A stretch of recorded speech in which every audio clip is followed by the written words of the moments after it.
Telugu cinema కూడా globalise అయింది. అవునండి, 100% పెరిగింది. మన ఇండస్ట్రీని తెలుగు సినిమా అనడానికి మనం అర్హులం కాదు, వరల్డ్ సినిమా అనాలి మనం. Yes, because every film of ours is going towards the world. Pushpa కానివ్వండి, పుష్ప, అల్లు అర్జున్, వాట్ యాక్టింగ్ అండి. అది కమర్షియల్ సినిమా అనకూడదండి, హీరో సినిమా అనాలి. వన్ మ్యాన్ షో అది. ఓకే, తను ఆ సినిమాని నిలబెట్టాడు.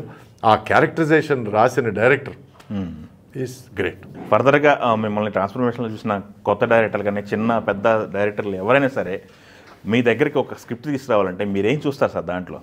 ఎందుకంటే మీరు పెద్ద హీరో, పెద్ద క్యారెక్టర్ చేశారు, పెద్ద క్యారెక్టర్ ఆర్టిస్టు, మనం ఆయన బడ్జెట్కి ఉంటామో లేదని చాలా క్యాలిక్యులేషన్స్ ఉంటాయి మీ దగ్గర స్క్రిప్ట్ రావాలంటే. మీరు తెలుగు వన్ ద్వారా ఇండస్ట్రీకి ఏం పిలిపిస్తున్నారు?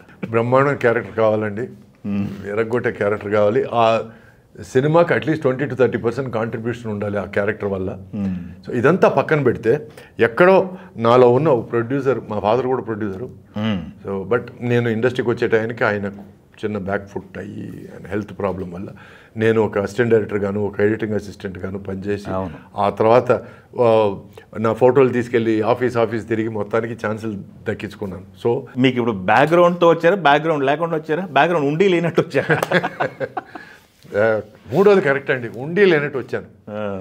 అంటే మా ఫాదర్కి కోపాలు ఎక్కువ, కోపిష్టి, బాగా కోపిష్టి, చిన్న విషయాన్ని కోప్పడిపోతారు ఆయన. ఓకే. సో అది ఎక్కడ బ్యాడ్ నాకు రాకుండా ఉండాలని చాలా జాగ్రత్తతో నేను ఎక్కడ I don't lose my temper. ఉంది నాలో కోపం ఉంది. ఎందుకంటే for me the biggest sin is stupidity. అంతకంటే పాపం వేరేది లేదు నా దృష్టిలో. Okay, being stupid. See, being an idiot is different, being a stupid is different. Idiot అంటే నీకు తెలియదని అర్థం. స్టూపిడ్ అంటే ఇది పని చేయదని తెలిసి కూడా ఆ పని చేయడం. స్టూపిడిటీ, ఫూలిష్నెస్ ఇవన్నీ దగ్గర అవునండి, అవును. సో నేను కోపం రాకుండా ఎట్లా ఉంటుందండి. So I don't suffer fools gladly అంటారు. I can't anyway. Okay, the point is, so వీళ్ళంత వరకు అణిగి ఉండడం. వీడు ఇక్కడ తాగేసి డ్యాన్స్ వేసాడనో, వీడి ఇక్కడ విర్రవీగాడనో, వీడి పని చేసాడనో, ఈ తప్పుడు పని చేశాడు, ఎక్కడ నా గురించి రాకుండా చూసుకున్నాను. చాలా జాగ్రత్తగా అణిగి బతుకుతున్నాను. ఓకే.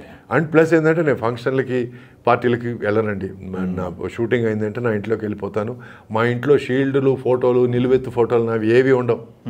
నేను ఇంట్లోకి వెళ్తే నేను మామూలు మనిషిని. అండ్ ఈరోజు ఒక స్పిరిచువల్ ఫీలింగ్ వచ్చిన తర్వాత నేను నమ్మరు, నా ప్లేట్లు నేను కడుక్కోవడం, నా టిఫిన్ నేను చేసుకోవడం, వీలైనంత వరకు నా భోజనాలు నేను తయారు చేసుకోవడం. Because I started respecting.